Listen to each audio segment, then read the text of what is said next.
జై శ్రీమన్నారాయణ. ధనుర్మాసంలో 11వ రోజు పాశురం యొక్క తాత్పర్యము.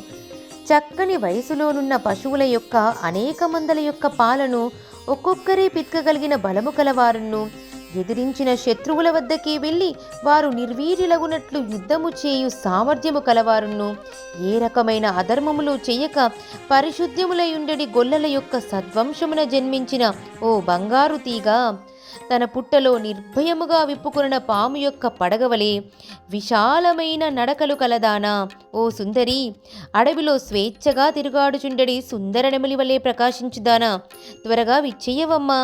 మేమిట్లు నిన్ను పిలుచుటతో చుట్టూ ఉండే మన చెలికత్తలందరూ కూడా లేచివచ్చి నీ వాకిటిలో చేరి నీవింకా లేవకపోవుటచే నిన్ను పోలిన నీలమేఘవర్ణుడైన శ్రీకృష్ణుని గూర్చి పాడుతున్నప్పటికీ నీవు ఉలుకు పలుకు లేకుండా అలా నిద్రపోవుచుండుట తగునటమ్మా. లోకానికి శుభాన్ని చేకూర్చేది ఈ శ్రీవ్రతము.